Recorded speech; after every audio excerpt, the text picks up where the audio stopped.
Imagine you're on your morning commute, right? You're stuck in traffic, and you're listening to these two incredibly sharp hosts debate the nuances of this highly technical 50-page legal contract. So it's pretty dry, honestly. Right. It sounds awful, but they're laughing, they're, insightful, they occasionally disagree with each other, and they're doing this phenomenal job of keeping you engaged with material that would normally just put you straight to sleep. Yeah, but then you realize the punchline. Exactly. You realize neither of these people actually exist. It's a profoundly uncanny valley. Like, Yeah. you're listening to a mathematically generated illusion of social consensus. Wow, yeah. And it's built entirely on the fly Yeah. by an algorithm that's just processing a static PDF. Yeah. I mean, we've moved completely past the era of the blinking text cursor. We really have. The whole information landscape, it's no longer just about interacting with machines. It's about listening to machines converse with each other to, synthesize the world for us. And that shift, that evolution from a passive text box Yeah. into these highly persuasive synthetic conversationalists, that's our mission today.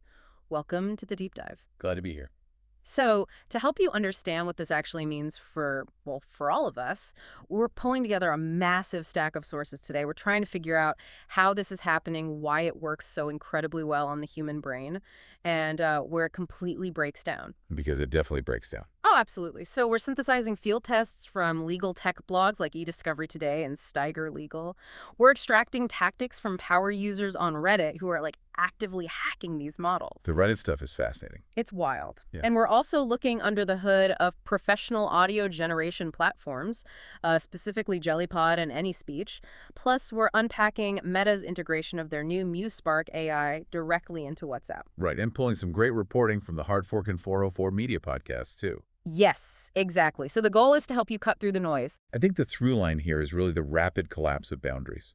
Like, historically, we knew the difference between reading a document and having a conversation. Yeah, they're two totally different brain modes. Exactly. A document just sits there waiting for you to decode it. Mm. But a conversation is dynamic, it's social, it's inherently human. Right? But when you funnel a document through modern conversational AI, that boundary just disappears. The machine handles all the cognitive decoding for you. It wraps dense data in this familiar, comforting rhythm of human banter. So let's dissect that cognitive decoding process by looking at the tool that really threw gasoline on this fire. I mean, we have to start with Google Notebook LM. We do. That's the epicenter right now. Right. So the premise is that it's this personalized AI research assistant, and it's powered by the Gemini 1.5 Pro architecture. You can upload this incredibly diverse array of unstructured data. Like Google Drive files, Yeah. PDFs, raw text. Yeah, and even MP3s or YouTube URLs.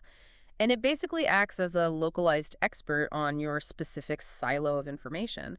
But the feature that absolutely took over the internet, everywhere you looked, was the audio overview. Yeah, where it generates that dual host audio show discussing your files. Right. And to understand the impact of that, we need to look at how it performs under stress with genuinely dry material. Because it's easy to make a fun topic sound fun. Exactly. So we reviewed this experiment by Doug Austin on the eDiscovery Today blog. And eDiscovery, if you don't know, is a field built entirely around parsing massive, complex troves of litigation data. It is very dense stuff. Very. So Austin fed the Notebook LM engine two very specific, highly dense documents. First, an AI-generated case law order written by a California magistrate judge, Allison Goddard. Okay. And second, a blog post he authored that compared the failure of law firms to embrace generative AI to the historic collapse of the BlackBerry smartphone. Right, so neither of those are inherently thrilling pieces of media. Case law and corporate adoption metaphors, they usually require a lot of active, critical reading to digest. Yeah, you can't just skim it. Exactly. But the audio overview, generated by Notebook LM, it didn't just narrate the text. The synthetic hosts referenced key points, they analyzed the underlying themes, and they applied this, colloquial rhythm. Yeah, I remember reading that one of the hosts casually dropped the phrase, throw the baby out with the bathwater while analyzing the judge's order. Which is such a human idiom. Right. And the Hard Fork podcast noted a similar phenomenon.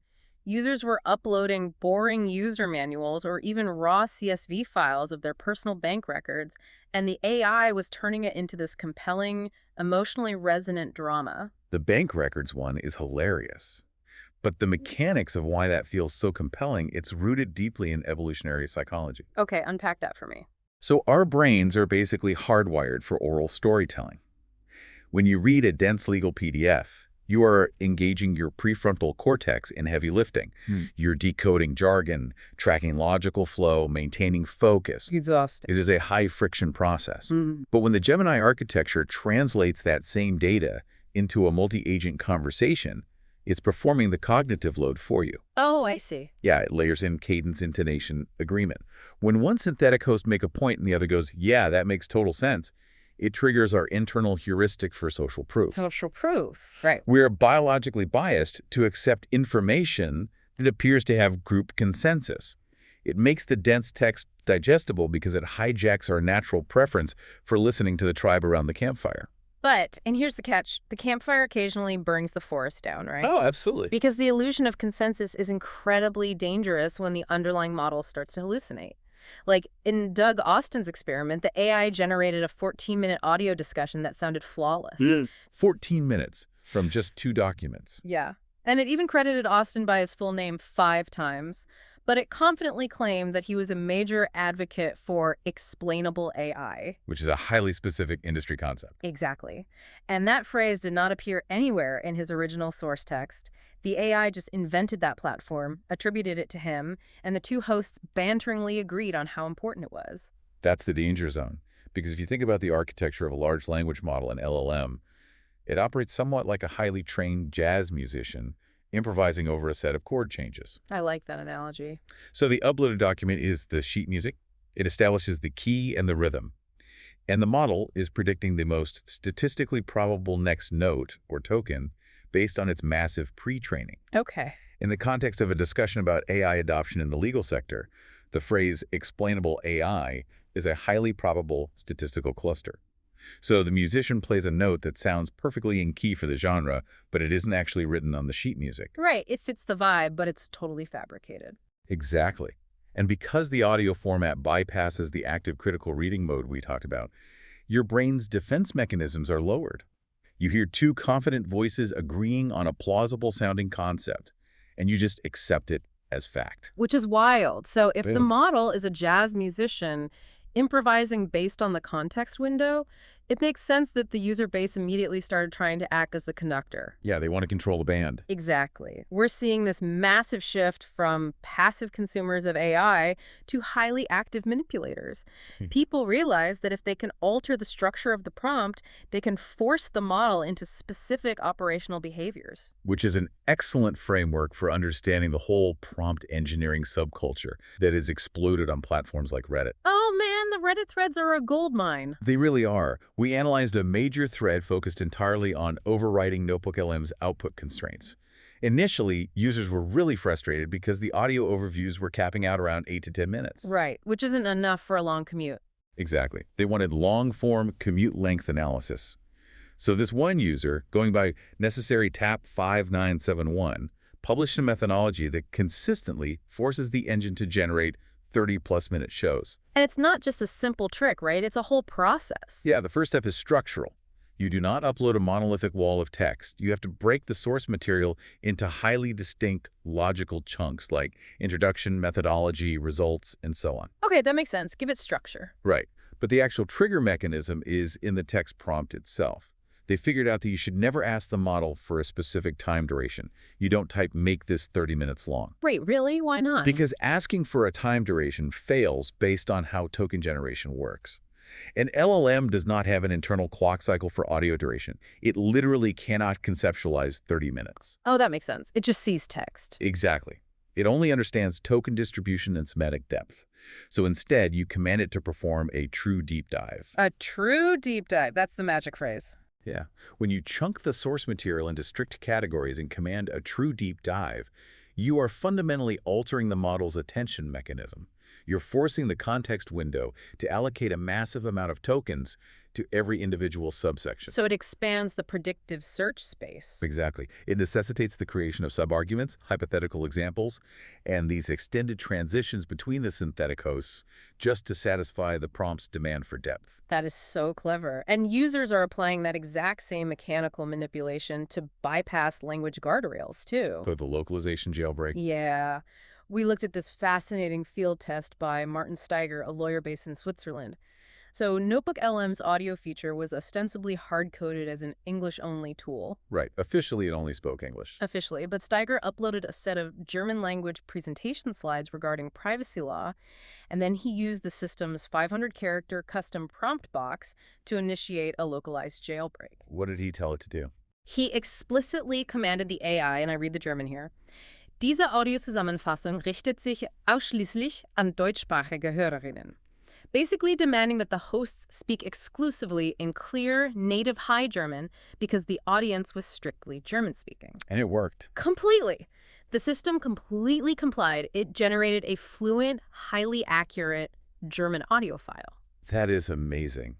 And it exposes the hierarchy of instruction waiting inside these models. Instruction waiting. Yeah. The English-only limitation was clearly not a limitation of the underlying Gemini model's capability. I mean, Gemini is intensely multilingual. Right, it knows dozens of languages. Exactly. The English restriction was likely a superficial system prompt or a safety guardrail injected by Google's engineers to ensure quality control. Yeah.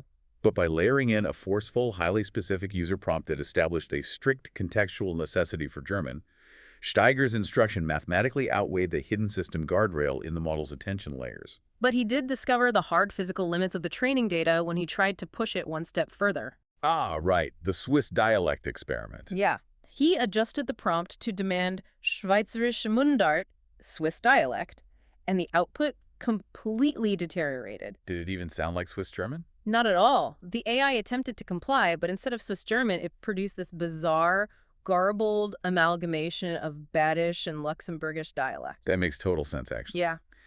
The failure there isn't about instruction weight, it's about the distribution of the pre-training corpus. You mean the data it was trained on? Right. High German has a massive, highly structured footprint in the global data set, millions of books, articles, and transcribed audio files. But Swiss German, conversely, is predominantly a spoken dialect. Oh, so there isn't as much written text for it to learn from. Exactly. Its written orthography is highly inconsistent and vastly underrepresented in the text data used to train the base model. The engine quite literally lacked the statistical density required to construct accurate phonetic representations of Swiss German. So it just hallucinated a generalized, vaguely Germanic audio mesh. Yes.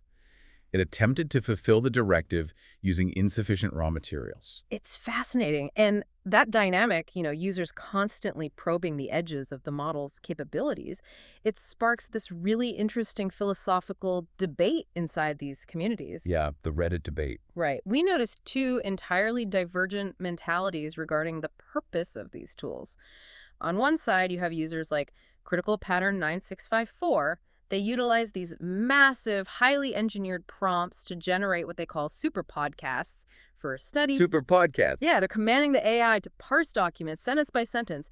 They demand spaced repetition cues, micro recaps, and vivid mnemonics. They're essentially creating an elite, personalized cognitive tutor. That is a hyper-intentional utilization of the technology. It's aimed entirely at knowledge retention and intellectual scaling. It's brilliant. But then you have the cynical counter movement.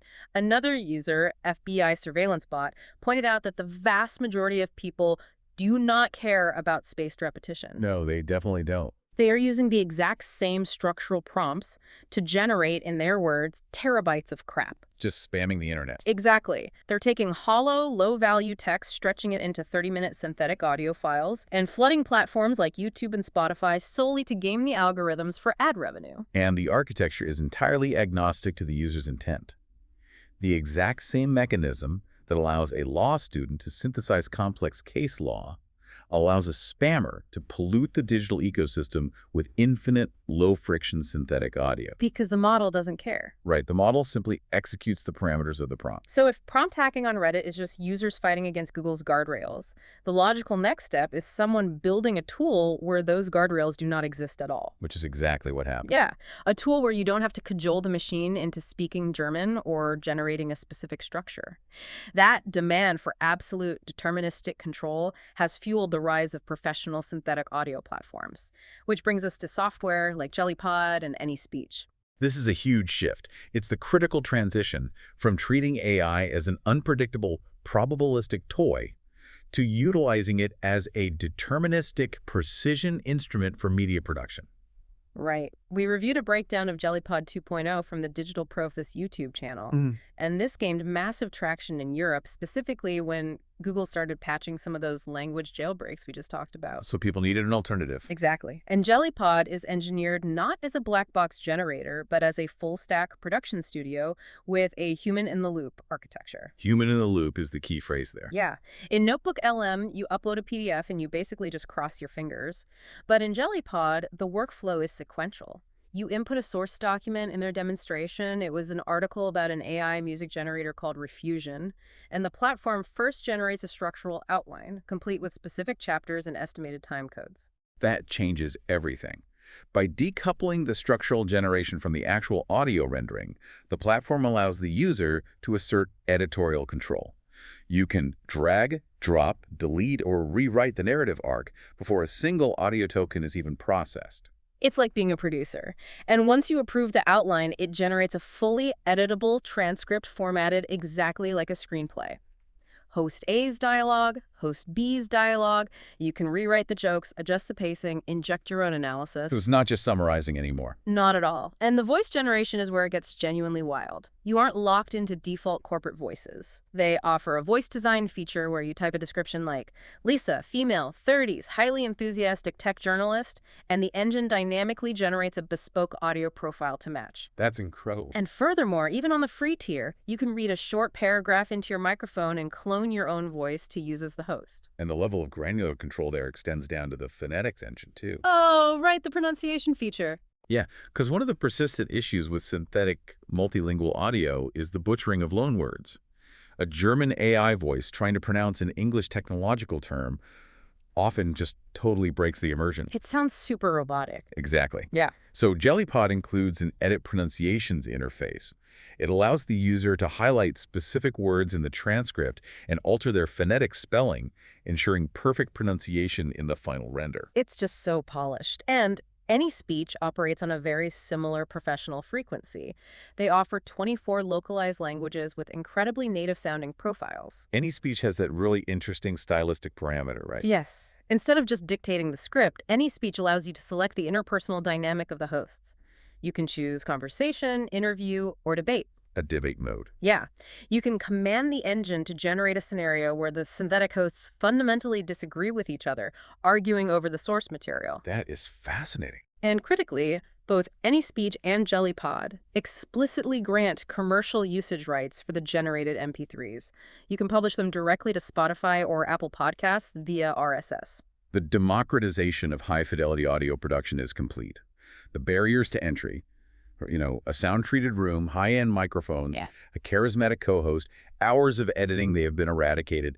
You only need a source text and a subscription fee to output broadcast-quality media. Which, frankly, introduces a massive philosophical dilemma. Massive. Like, if I can go into JellyPod, upload an academic paper on quantum physics, a subject I have absolutely zero comprehension of, have the AI write a deeply engaging debate script, clone my exact voice to act as the authoritative host, and publish it, what does that do to the listener's concept of authenticity? It destroys it. Right. If my voice is in your ears, breathing, pausing, and demonstrating perfect intellectual cadence, but I never actually spoke those words or understood the concepts, the audio is a lie.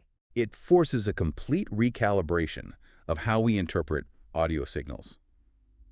Biologically and historically, the human voice has been the ultimate cryptographic signature of presence and intent. The ultimate signature. I love that. Think about it. The subtle breath before a sentence, the slight hesitation, the tonal shift.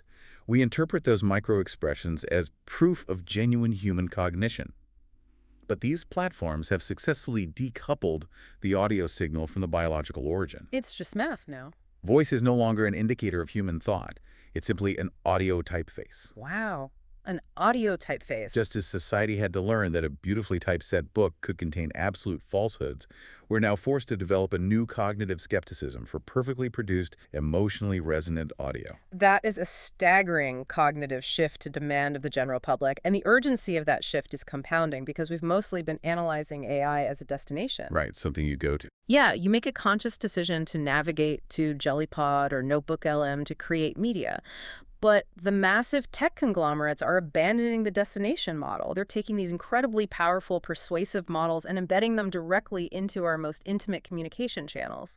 The strategy Meta is executing with WhatsApp is the prime example of this embedded UI paradigm. Exactly.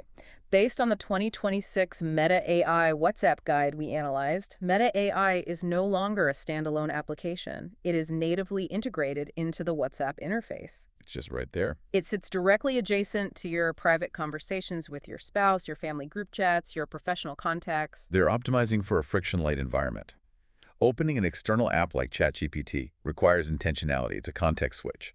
By placing the intelligence layer directly inside the communication infrastructure that billions of people already inhabit, Meta is normalizing AI as a ubiquitous utility rather than a specialized tool. The functional integration is so deep. It provides real-time writing assistance, drafting contextual replies to incoming messages. It generates and edits images natively within the chat stream. And the group chat functionality is particularly aggressive. How so? Well, if you're in a group thread planning a vacation, you can simply mention Meta AI, and it will ingest the context of the entire human conversation, suggest flight itineraries, and arbitrate disagreements. Delivering that level of instant context-aware reasoning natively on edge devices across a massive user base requires an engine optimized for extreme efficiency. Right. That necessitates looking at the architecture of Meta's new Muse Spark model. Which is a fascinating corporate pivot. Mark Zuckerberg allocated over $14 billion to acquire Scale AI, specifically to install Alexander Wang as the head of the newly formed Meta Superintelligence Labs, or MSL. That's a massive investment. Huge. And according to the reporting, Wang's team engineered MuseSpark entirely from scratch in just 9 months. It's designed to replace their open-source Llama lineage. And how does it perform? The benchmark data indicates it's a significantly smaller, faster model, yet it performs competitively against massive frontier models like Anthropic's Claude Opus 4.6 and OpenAI's GPT 5.4. That performance density is achieved through a specific architectural innovation Wang refers to as contemplating mode. Contemplating mode, what does that actually mean? So standard LLM architecture relies on sequential token prediction, generating one word after another in a linear chain. But contemplating mode introduces an agentic workflow to the inference process. An agentic workflow. Yeah. When you submit a complex query, the model does not answer immediately. It pauses, spawning multiple AI agents in the background that operate in parallel. Wait, parallel agents? Yes. These agents break the prompt into subtasks, they explore different reasoning pathways, evaluate each other's logic, and then synthesize the optimized output back to the user. It's essentially packaging complex chain-of-thought reasoning into a highly compressed model. One called it contemplating mode. To me, that sounds like a massive departure from standard token prediction. It sounds like they are utilizing agentic workflows in the background before returning an output. But how are they running parallel agents on a smartphone without melting the battery or requiring massive server lag? Well, they're utilizing heavy quantization and routing algorithms. The initial prompt processing might happen on the device to maintain speed, but complex agentic reasoning is securely routed to Meta's infrastructure. Ah, okay. And that routing requirement brings us to the most controversial aspect of Muse Spark. Unlike the Llama models, which championed open-source transparency, Muse Spark is closed source. It is currently locked behind a private API preview. Why abandon the open source ethos that Meta spent years cultivating? Think about the liability. When your model acts as the reasoning engine parsing the intimate real-time communications of 3 billion people, the liability surface is catastrophic. Oh, I see. Releasing the weights of an agentic model that powerful allows malicious actors to strip the safety guardrails immediately. Furthermore, the competitive advantage of having an exclusive, highly efficient agentic model embedded in the world's largest messaging network is just too valuable to open source. But wait, routing private WhatsApp messages to Meta's servers for agentic processing directly conflicts with WhatsApp's core brand identity. The encryption. Exactly. It's built entirely on end-to-end encryption. If the AI needs to read my messages to suggest a reply, the encryption is functionally broken. But the documentation we reviewed cited a technology called private processing to address this. Right. Private processing relies on hardware-level isolation, specifically secure enclaves. Secure enclaves. Yes, these are isolated execution environments on the silicon itself, physically separated from the main operating system. When you invoke Meta AI to summarize a highly sensitive chat, the decrypted data is processed entirely within that enclave. So nobody else can see it. Not even Meta's overarching system administrators possess the cryptographic keys to observe the computation inside the enclave. Wow. It is a highly complex engineering solution designed to balance the utility of generative AI with the strict privacy mandates of frameworks like Europe's GDPR, which explains why the rollout has been staggered geographically. It's a remarkable technical achievement, but it creates a deeply unsettling reality for human interaction.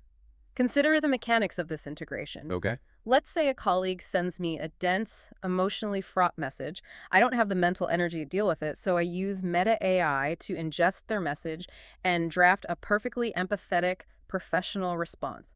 I send it.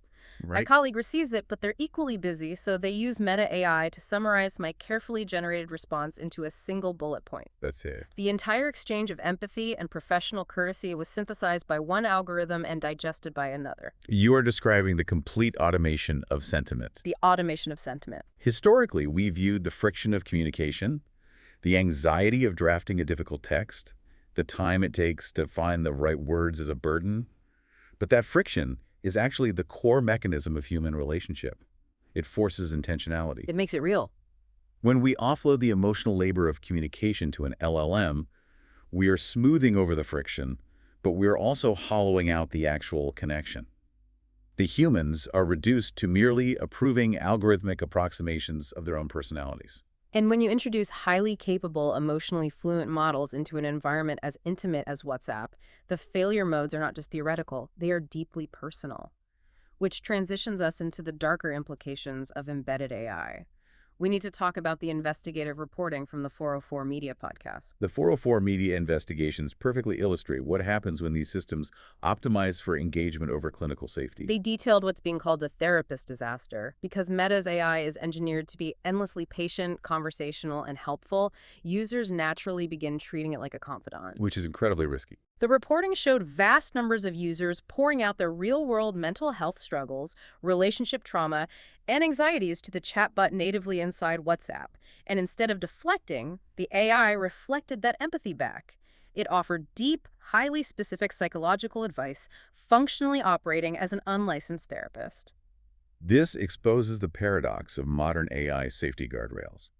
When Alexander Wang introduced Muse Spark, he heavily emphasized its strong refusal behavior. Right. The model is rigorously trained to refuse prompts requesting the synthesis of biological weapons or illegal hacking tools. It excels at blocking catastrophic physical harm. Which is obviously necessary. We do not want an embedded AI capable of chemical engineering. Certainly. But the industry is hyper-fixated on those cinematic existential threat vectors. They are fundamentally failing to govern the subtle, intimate ethical boundaries. Because it's harder to define. It's exactly. Offering complex psychological advice to a vulnerable user in a private chat is incredibly dangerous. But from an algorithmic perspective, empathy and clinical advice giving look statistically identical to the helpful, polite conversational data the model is trained on. It is incredibly difficult to train an LLM to be highly empathetic but explicitly non-clinical. And it isn't just the AI independently crossing boundaries. It is humans utilizing the AI to execute psychological operations at scale. The Reddit experiment. Yes. 404 Media broke another story regarding a massive ethical breach on Reddit. Researchers deployed unauthorized AI bots into live, highly contentious Reddit threads. Secretly. Completely secretly. The objective was to test if an LLM could actively argue with human users and successfully persuade them to change their deeply held opinions on controversial topics. Yeah. The human users were entirely unaware they were debating an algorithm. Reddit eventually had to deploy formal, legal cease and desist orders to halt the experiment. Which is crazy. Yeah. But that is the weaponization of the agentic workflows we discussed earlier. When an AI is utilized not to generate text but to optimize for persuasion, it becomes an asymmetric threat. Asymmetric, yeah. The LM has infinite patience, instant recall of millions of data points, the ability to adapt its emotional tone dynamically, and it never needs to sleep. A human being debating an AI is fighting a war of attrition they cannot mathematically win. It was a non-consensual psychological experiment conducted on the public square.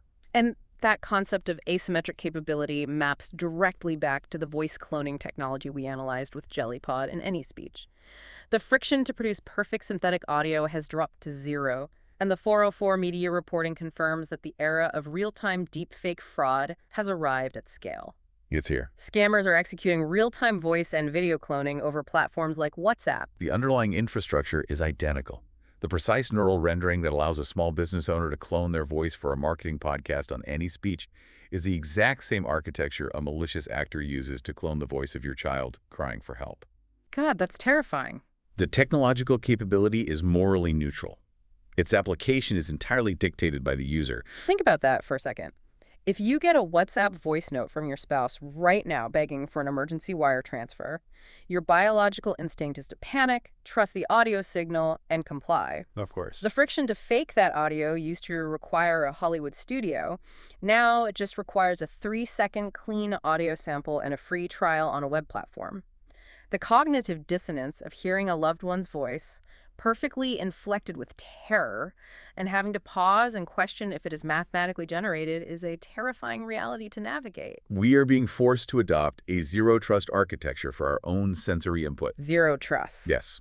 A familiar voice, a highly personalized, empathetic text, a perfectly structured argument in a forum, none of these can be accepted as definitive proof of human identity or intent anymore. We are running a massive, uncontrolled experiment on societal trust, replacing the friction of human verification with the infinite scale of automation. It is an incredibly heavy realization to process. I mean, we've covered immense ground today. We really have. We started by exploring the genuine utility of Google's Notebook LM. We dissected how its LLM architecture translates dense case law into highly engaging audio by hijacking our evolutionary preference for social consensus, even when it hallucinates concepts like explainable AI. Right. And then we unpack the mechanics of prompt engineering, looking at how users manipulate token distribution with phrases like true deep dives. And how user instruction weighting can override system guardrails to force high German output. We tracked the evolution from prompt hacking to deterministic control with platforms like Jellypod and AnySpeech. Platforms which decouple audio generation from human origin, turning the voice into a highly editable font. And finally, we examined the friction-light integration of Meta's Muse Spark directly into WhatsApp, exploring the complexities of secure enclaves, agentic workflows, and the profound dangers of unlicensed AI therapists, unauthorized persuasion experiments, and the terrifying reality of deepfake audio fraud. It's a lot. We are witnessing the most rapid transformation of communication infrastructure in human history. To close out this deep dive, I want to leave you, the listener, with a scenario to consider that builds on the intersection of everything we've analyzed today. Okay. Imagine it is a year from now. You are going through a profoundly difficult personal crisis. You receive a voice note from your oldest, most trusted friend. The advice in the message is incredibly insightful. The emotional cadence is perfect. They pause at the right moments. Their voice breaks slightly with empathy. It is exactly what you needed to hear, and it genuinely helps you heal. But months later, you discover the mechanical truth of that message. Exactly. You discover your friend cared about you, but they were overwhelmed with their own life. So they typed 3 rough bullet points into their phone. An embedded AI expanded those points into a deeply empathetic script. A voice cloning engine rendered the audio, applying the exact emotional parameters requested by the prompt. The technological pipeline executed flawlessly.